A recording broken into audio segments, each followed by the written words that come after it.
On the morning of September 14th, 2007, 14-year-old Andrew Gosden left his family home in Doncaster in South Yorkshire and seemingly vanished without a trace.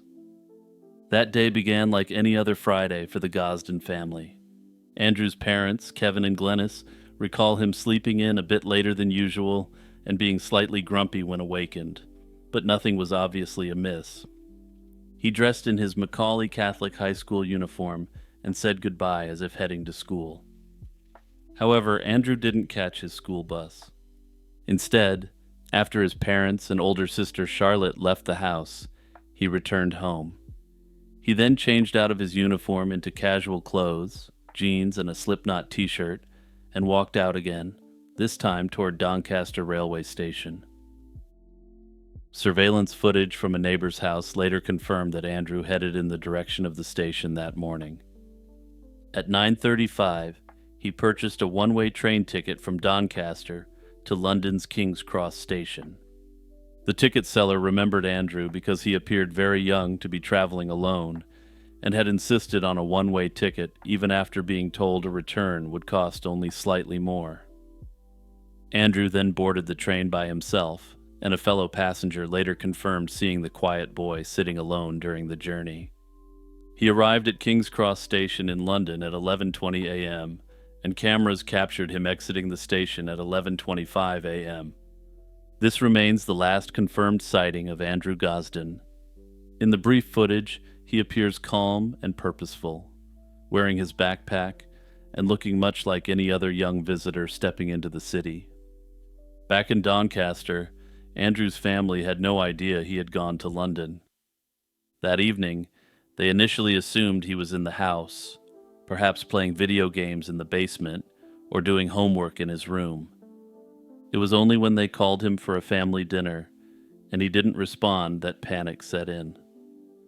A search of the house found that Andrew's school blazer and tie were neatly hung over a chair and his shirt and pants were in the washing machine. These were signs that he had come back home after they left. Kevin retraced his presumed route to school, while Glenys phoned friends and neighbors to figure out if he was with them. By 7 p.m., with no sign of Andrew, the family contacted the South Yorkshire police. Police and neighbors immediately began searching the area that night and over the weekend, combing the entire local area. The initial assumption was that something might have happened to him en route to school. In those early days, the police treated his case as a runaway youth situation rather than an abduction, given signs that Andrew had planned his departure. Officers focused some searches around Doncaster and known nearby areas where Andrew might have gone on his own. Kevin and Glenys were interviewed to rule out any family issues, and at one point, investigators even subjected Kevin to covertly recorded questioning, yet found no evidence of involvement. All evidence indicated Andrew had left of his own accord, but why he did so remained a mystery. A breakthrough came on the following Tuesday, September 18th. The ticket agent from Doncaster Station saw media reports and informed police that she vividly remembered selling a one-way London ticket to a boy matching Andrew's description. Even with this information, it wasn't until 27 days after the disappearance that a thorough review of surveillance footage finally identified Andrew arriving and exiting King's Cross. Unfortunately, by then, any CCTV footage from streets or buses around the station had long since been overwritten, and opportunities to trace his steps further into London were lost. Upon learning Andrew had reached London, the focus of the search shifted there. The Gosden family, accompanied by police, traveled to London multiple times to distribute posters and talk to people in areas Andrew might have visited.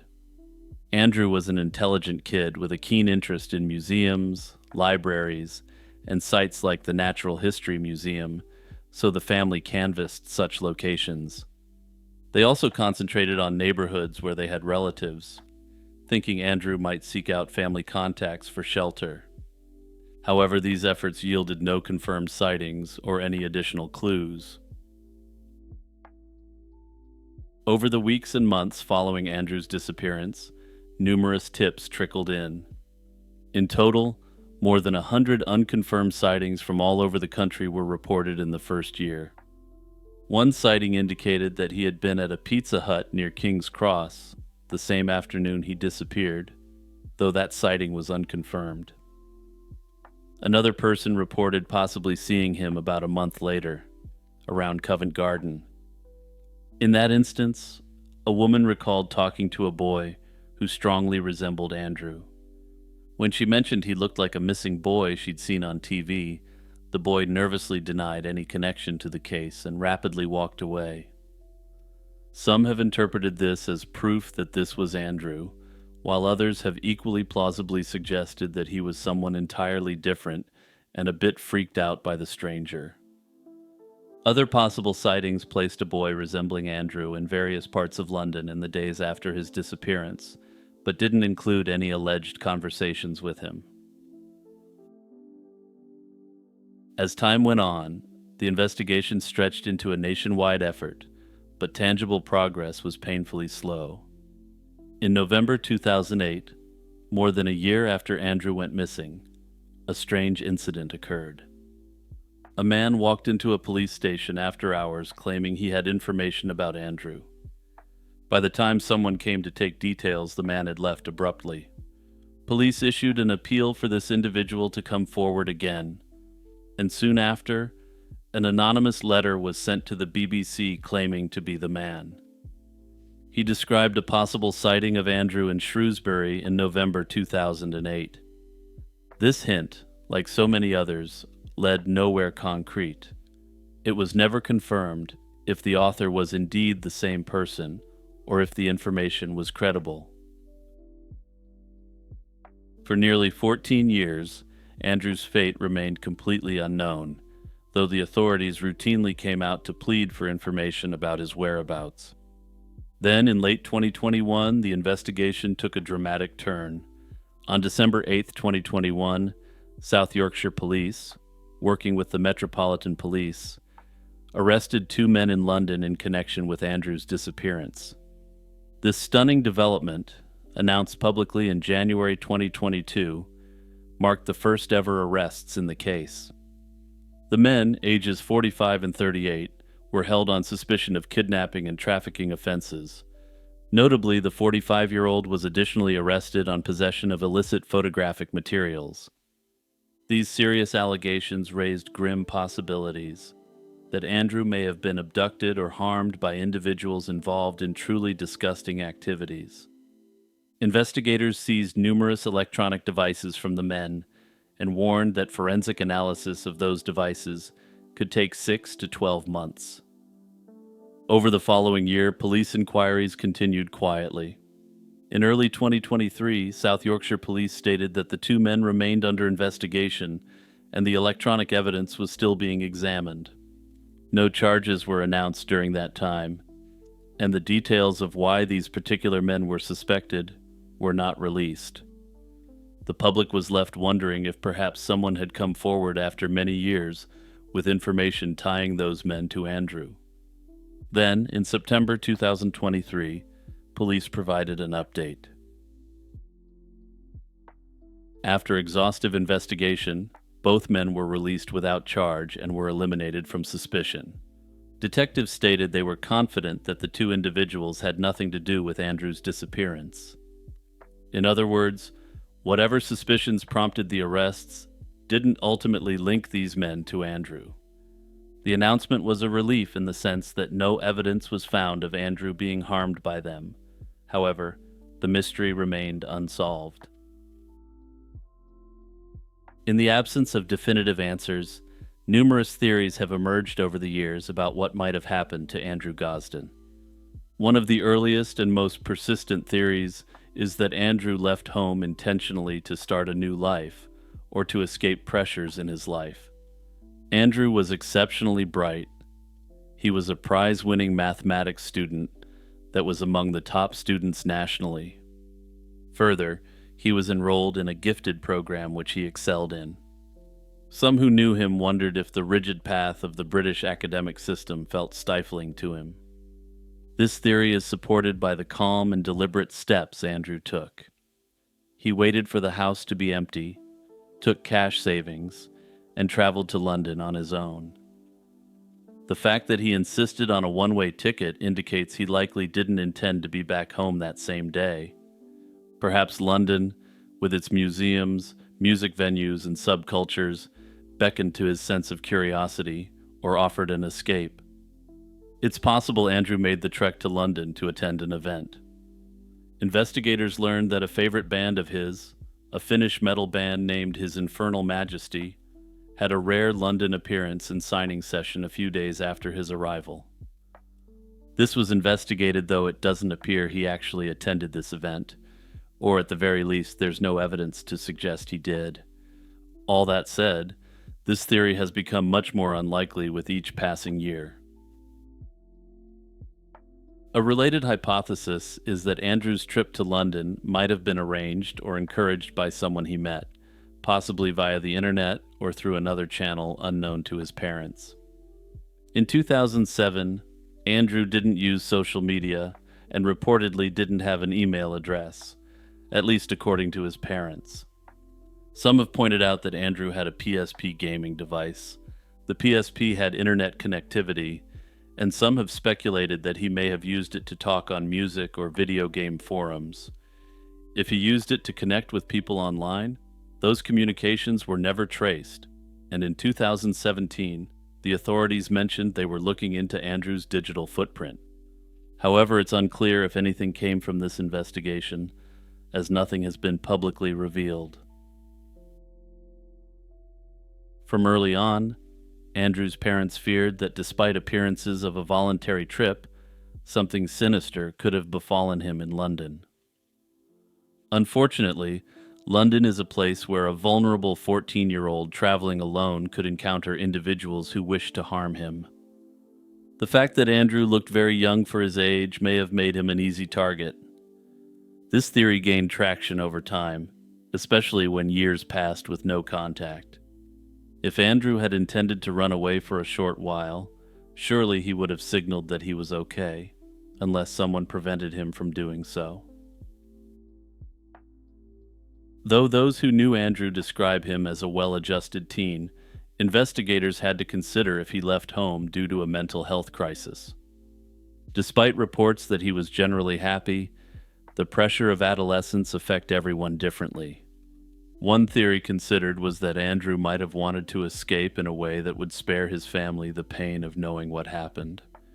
Traveling to London, far from home, and potentially concealing one's identity could fit the pattern of someone intending to disappear permanently. No evidence has ever emerged that Andrew perished this way, and many feel this theory is inconsistent with the hopeful steps he took, like withdrawing money and heading to a big city. As of now, the case of Andrew Gosden appears to remain no closer to being solved than it was back in 2007. Thankfully, Andrew's family still strongly advocates for him and keep his case in the media spotlight. Hey everyone, it's Jimmy here, just quickly reminding you to hit that like button and share this video with your friends and family. On a winter night in 1980, David Lowe, a 29-year-old police officer and decorated Vietnam War veteran, vanished without a trace after a daring airplane theft. The mystery surrounding Lowe's disappearance has perplexed investigators and haunted his family for over 4 decades. With a small private plane involved and no evidence left behind, his case reads like a plot from a thriller, a man who served his country and community, who simply took off into the unknown. David Lowe wasn't the type of person anyone expected to go missing. Born in the early 1950s, Lowe grew up to serve both in the military and in law enforcement. In his early 20s, he fought in the Vietnam War, where he earned a Bronze Star for his valor. Friends and family noted that the war changed him, and his own son later remarked in an online discussion that Lowe was, quote, different after he came back from Vietnam. Despite any inner struggles he may have carried, Lowe transitioned into civilian life by protecting his community.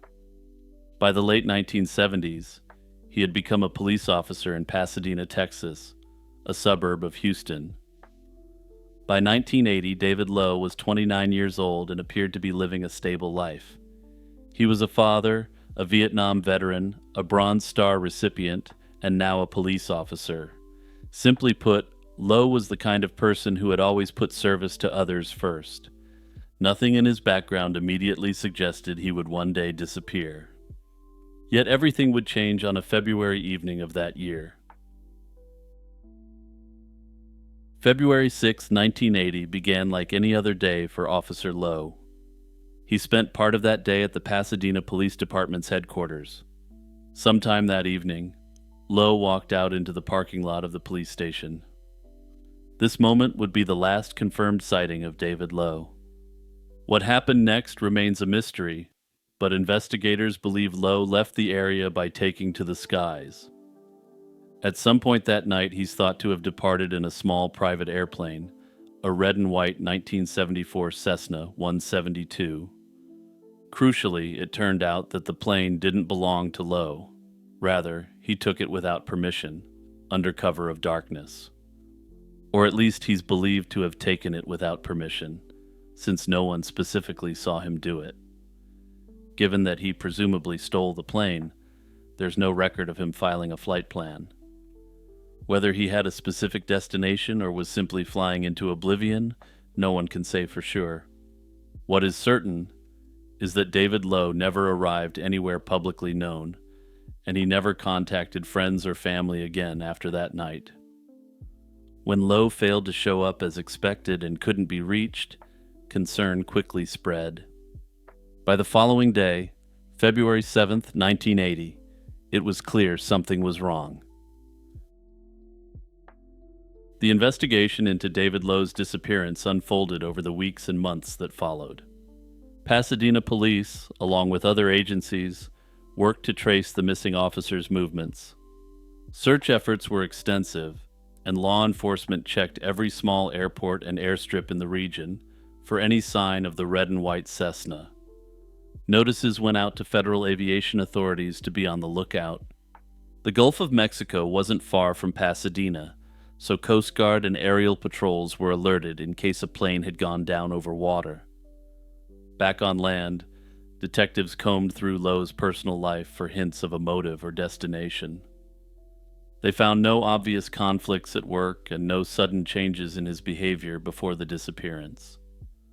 There was no farewell note, no distress call, and no evidence of a struggle at the police parking lot where he was last seen. In short, there was absolutely nothing concrete that would point investigators down a single path. As a brief aside, it's unclear from the publicly available evidence why investigators are so sure he stole the Cessna and flew off into the night, especially since there were no witnesses to the event. Various theories have emerged over time to explain what might have happened to Lowe. All of these theories remain unproven, but each is grounded in some aspect of Lowe's life, or the known facts of the disappearance. One theory is that Lowe was the victim of foul play. As a police officer, Lowe could have very realistically made enemies in the line of duty. Perhaps someone he arrested or investigated bore a grudge and plotted revenge. Some have speculated he could have been forced to fly the plane or lured into a deadly trap. This scenario, while plausible, has no direct evidence to support it.